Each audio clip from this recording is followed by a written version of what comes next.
Hey everyone. Throughout history, big empires have gone up and down, and it's amazing people who made that happen. Emperors, kings and queens led armies, made friends with other countries, and left behind stories that we still talk about. In this series, we're going on a trip through time to meet some of the most important rulers ever. Come with me as we learn about these awesome leaders who shaped our world.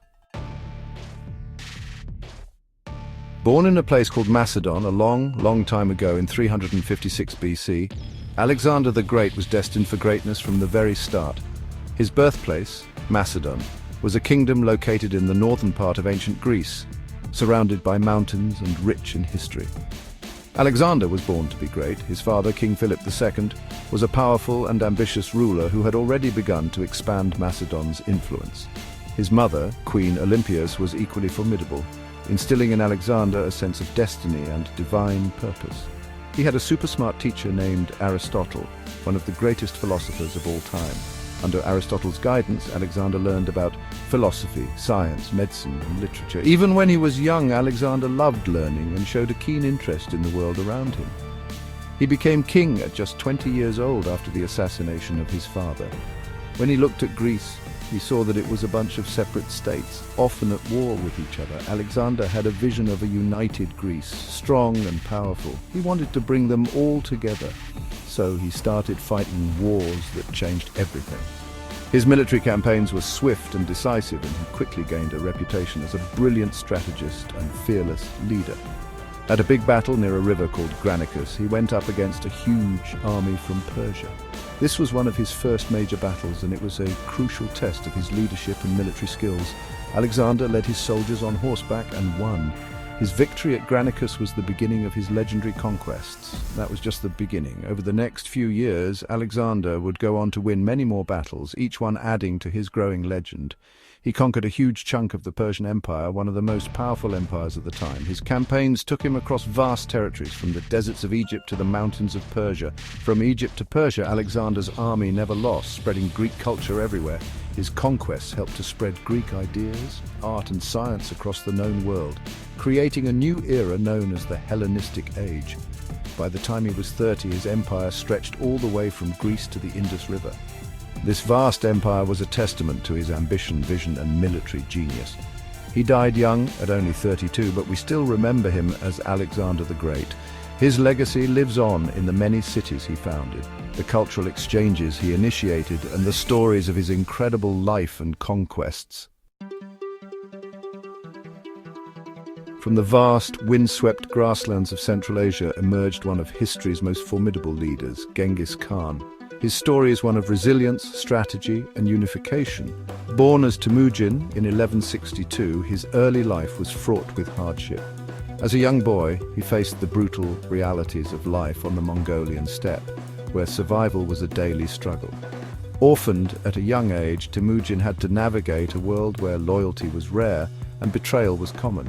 Despite these challenges, he honed his skills in survival, leadership, and combat. Through sheer determination and strategic brilliance, he managed to unite the fractious Mongol tribes. His ability to forge alliances and inspire loyalty was unparalleled. Genghis Khan revolutionized warfare with his highly mobile cavalry units. His armies could cover vast distances with incredible speed, striking with precision and retreating before the enemy could respond. The Mongol warriors were not only fast, but also exceptionally skilled.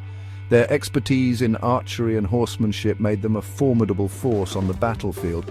Under Genghis Khan's leadership, the Mongol Empire expanded at an unprecedented rate, conquering vast territories across Asia and beyond.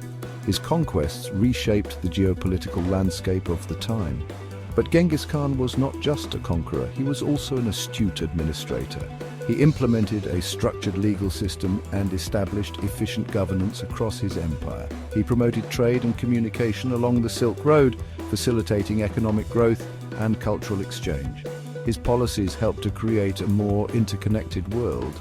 The Mongol Empire became a melting pot of cultures where ideas and knowledge flowed freely. This cultural exchange had a lasting impact on the world. Genghis Khan's legacy is complex. While he is remembered for his military conquests and administrative genius, his reign also saw significant violence and destruction.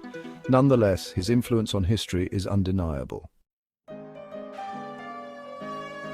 Queen Elizabeth became the Queen of England when things were pretty crazy. The country was in turmoil with religious conflicts and political instability. Elizabeth, however, was determined to bring order and prosperity to her realm. She was really clever and strong, and she helped England become rich and powerful. Her intelligence and diplomatic skills were unmatched, and she surrounded herself with wise advisors who helped her navigate the complexities of ruling a nation. Lots of people didn't think she should be queen, and she had to fight some expensive wars. Despite the challenges, Elizabeth proved to be a formidable leader. She faced threats from both within and outside her kingdom, including the powerful Spanish Empire. But she was really good at solving problems, and she became a very powerful queen. Her ability to make tough decisions and her unwavering commitment to her people earned her the respect and loyalty of her subjects. She knew that England needed strong ships, so she spent lots of money building a navy. This investment paid off as the navy became one of the most formidable in the world, protecting England from foreign threats and enabling exploration and trade. In 1588, a huge fleet of ships from Spain sailed toward England. This was the Spanish Armada, a massive naval force sent by King Philip II of Spain to invade England and overthrow Elizabeth. The English ships were smaller, but with help from a big storm, they won. The defeat of the Spanish Armada was a turning point in history, marking the rise of England as a major naval power and securing Elizabeth's legacy as a great ruler. That was a big moment for England. The victory boosted national pride and solidified Elizabeth's position as a beloved and respected monarch. Queen Elizabeth's time as queen was also a time when art and culture became really important in England. The Elizabethan era saw a flourishing of the arts with the construction of theatres and the patronage of artists and playwrights. Famous writers like Shakespeare and explorers like Drake made England even more famous. Their contributions to literature and exploration left a lasting impact on the world and helped to shape the cultural and intellectual landscape of the time. She was queen for almost 45 years, which shows how strong and smart she was. Her long and successful reign is a testament to her remarkable leadership and enduring legacy as one of England's greatest monarchs. All the rulers we learned about today were super talented and had big dreams. Their stories show us that one person can really change the world. When we think about their lives, we learn about what it means to be a leader. Their stories still inspire us today and remind us how amazing history can be. We can